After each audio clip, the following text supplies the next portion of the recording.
ప్రాక్టికల్గా అయితే అది సహజ సిద్ధమైనటువంటి పరిణామం.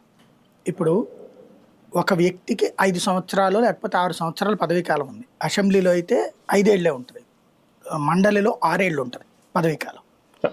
ఈ 6 ఏళ్ల పదవీ కాలం ఉన్న వ్యక్తి మధ్యలో రాజీనామా చేసినప్పుడు ఓకే అని ఆమోదించి పడేయడం అనేది ఉండదు. ఇంకా అప్పుడు ఎందుకు చైర్పర్సన్ లేకపోతే స్పీకర్? బేసిక్గా దాంట్లో ప్రొవిజన్ ఉంటుందన్నమాట. వాళ్ళు అడుగుతారు, నువ్వు ఏంటి, ఎందుకు చేసావు రాజీనామా స్వచ్ఛందంగా అన్నటువంటి దానికి అదే పాయింట్ కట్టుబడి ఉన్నామని ఒక మొక్క రాజకీయ పరమైన నిర్ణయాల్లో ఉంటుంది. అదే సందర్భంలో ఇది అధికార పక్షంలో అంటే ఇప్పుడు ఇంత రాశారు కదా వీళ్ళు. తెలంగాణ ఉద్యమం సమయంలో ఒక్కసారి గుర్తుకు తెచ్చుకుంటే 150 మంది ఆంధ్ర ప్రాంతానికి సంబంధించిన ఎమ్మెల్యేలు రాజీనామా చేశారు, కాంగ్రెస్ పార్టీ తెలుగుదేశం వాళ్ళు. చిట్ట చివరి సెషన్ రోజు దాకా అవ్వాలి. డిసెంబర్ 9, 2009.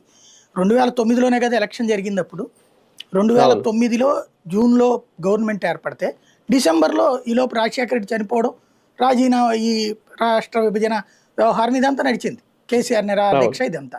అంటే 2009లో నుంచి ఎప్పుడు 2014 దాకా వాళ్ళు రాజీనామాలు ఆమోదించలేదు కదా స్పీకరు. 150 మంది ఇటు, తెలంగాణ వాళ్ళు దాదాపు 30 మంది ఏమో. ఎప్పటికప్పుడు కోర్టులకు వెళ్ళేవాళ్ళు, నినాదాలు చేసేవాళ్ళు, కేకలేసేవాళ్ళు, నా రాజీనామా ఆమోదించి అని చెప్పి అడుగుతుండేవాళ్ళు. చేశారా? ఎవరప్పుడు చెయ్యండి?